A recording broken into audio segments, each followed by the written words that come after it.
यह पत्र लिखने के बाद पिता ने अपने आप को गोली मार ली। कानपुर के एक उच्च वर्गीय बूढ़े पिता ने अपने पुत्रों के नाम एक चिट्ठी लिखकर खुद को गोली मार ली। चिट्ठी क्यों लिखी और क्या लिखा, यह जानने से पहले संक्षेप में चिट्ठी लिखने की पृष्ठभूमि जान लेना जरूरी है। पिता सेना में कर्नल के पद से रिटायर्ड हुए। वे कानपुर के एक पॉश कॉलोनी में अपनी पत्नी के साथ रहते थे। उनके 2 बेटे थे जो अमेरिका में रहते थे।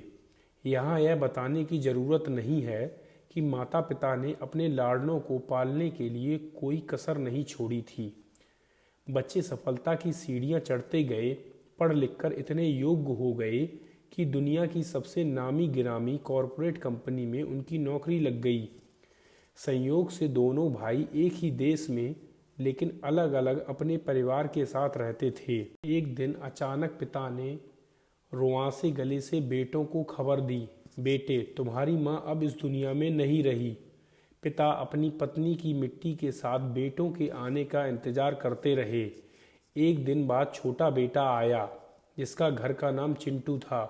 पिता ने पूछा, चिंटू मुन्ना क्यों नहीं आया? मुन्ना यानी बड़ा बेटा। पिता ने कहा कि उसे फ़ोन मिला, पहली उड़ान से आए। धर्मानुसार बड़े बेटे का आना सोच वृद्ध फौजी ने जिद सी पकड़ ली। छोटे बेटे के मुंह से एक सच निकल पड़ा।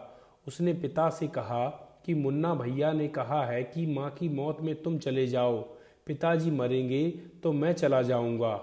कर्नल साहब कमरे के अंदर गए, खुद को कई बार संभाला, फिर उन्होंने चंद पंक्तियां एक पत्र पर लिखीं और जो इस प्रकार थीं, प्रिय बेटों, मैंने और तुम्हारी माँ ने बहुत सारे अरमानों के साथ तुम लोगों को पाला पोसा, दुनिया के सारे सुख दिए, देश दुनिया के बेहतरीन जगहों पर शिक्षा दी। जब तुम्हारी माँ अंतिम सांस ले रही थी तो मैं उसके पास था। वह मरते समय तुम दोनों का चेहरा एक बार देखना चाहती थी। तुम लोग उसके लिए वही मासूम मुन्ना और चिंटू थे। उसकी मौत के बाद उसकी लाश के पास तुम लोगों का इंतजार करने के लिए मैं था। मेरा मन कर रहा था कि काश तुम लोग मेरा ढांढस बंधाने के लिए मेरे पास होते।